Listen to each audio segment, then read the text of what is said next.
Hello বন্ধুরা, কেমন আছেন সবাই? আশা করি অনেক অনেক ভালো আছেন। আজ আপনাদের সাথে শেয়ার করতে যাচ্ছি একটি অসাধারণ ফটোগ্রাফি অ্যাপস।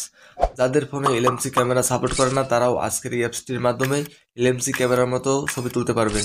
অ্যাপসটি কিভাবে ডাউনলোড করবেন সেটা আমি ভিডিও শেষে দেখিয়ে দেবো। তাহলে চলুন কথা না বাড়িয়ে ভিডিওটি শুরু করি। Let's go.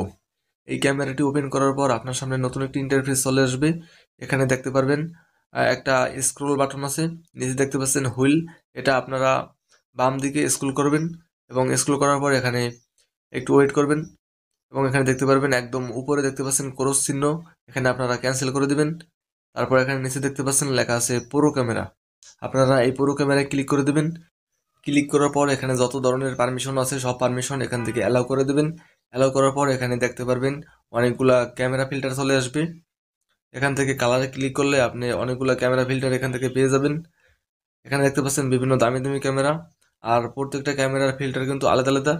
R camera select করার পর আপনাকে কিছু সেটিং করতে হবে, যে সেটিংগুলো আমি ভিডিওতে দেখিয়ে দেবো। ভিডিওটি সম্পূর্ণ দেখুন। গাইস, এখানে আপনাদের পছন্দ মতো যে কোনো একটি ফিল্টার আগে থেকেই এখান থেকে সিলেক্ট করে নেবেন। এখন হচ্ছে গুরুত্বপূর্ণ সেটিং। এখানে দেখতে পাচ্ছেন লেখা আছে কাস্টম।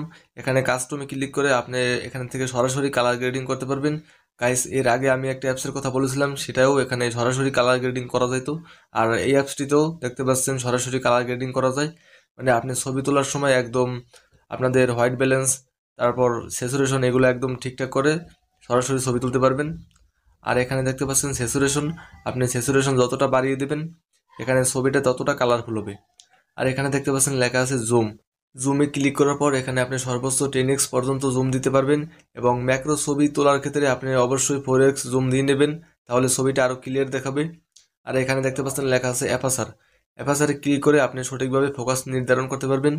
এখানে দেখতে পাচ্ছেন আপনি এটাকে ঘুরিয়ে আপনি সঠিকভাবে ফোকাস নিয়ে নেবেন। গাইস, এটা কিন্তু একদম ডিএসএলআর ক্যামেরার মতো আপনি ফোকাস নিতে পারবেন। এই ক্যামেরা অ্যাপসটিতে কোনো প্রকার এক্সএমএল ফাইল অ্যাড করা লাগে না। আর এখানে যে বিভিন্ন ফিল্টারগুলো আছে এগুলো দিয়েই অনেক সুন্দর ছবি তোলা যায়। আর আপনি ম্যাক্রো ছবি তোলার ক্ষেত্রে অবশ্যই এখানে আপনার ফ্ল্যাশটা জ্বালিয়ে নেবেন। গাইস, দিনের বেলা ছবি তুললেও তারপরও আপনি ফ্ল্যাশটা জ্বালিয়ে ছবি করবেন ম্যাক্রো ছবি তোলার ক্ষেত্রে, তাহলে দেখতে পারবেন একদম এইচডি ক্লিয়ার আসবে। এই ক্যামেরা অ্যাপসটি যে কোনো ফোনে সাপোর্ট করবে। আর এই ক্যামেরার সেটিং সম্পর্কে যদি না বোঝেন তাহলে অবশ্যই কমেন্ট করে জানিয়ে দেবেন। আর এই অ্যাপসটি আপনি কীভাবে ডাউনলোড করবেন সেটা দেখাচ্ছি। আপনি সর্বপ্রথম চলে যাবেন এখান থেকে প্লে স্টোরে। প্লে স্টোরে যাওয়ার পর এখানে সার্চ অপশনে ক্লিক করে দেবেন এবং এখানে লিখে দেবেন রিলেন্স। গাইস, রিলেন্স লেখার পর এখানে দেখতে পারবেন একদম সর্বপ্রথম যে অ্যাপসটি চলে আসবে, এই অ্যাপসটি আপনি ডাউনলোড করে ইনস্টল করে নেবেন। আর এই অ্যাপসটিতে আরও অনেক ফিচার আছে যেগুলো আপনি ইনস্টল দিলেই বুঝতে পারবেন। আজকের এই ভিডিওটা এ পর্যন্তই। আপনি যদি ফেসবুক থেকে দেখে থাকেন তাহলে অবশ্যই একটা ফলো করে দেবেন, এবং আপনি যদি ইউটিউব থেকে দেখে থাকেন তাহলে একটা সাবস্ক্রাইব করে পাশে থাকবেন। দেখা হবে নতুন কোনো ভিডিওতে।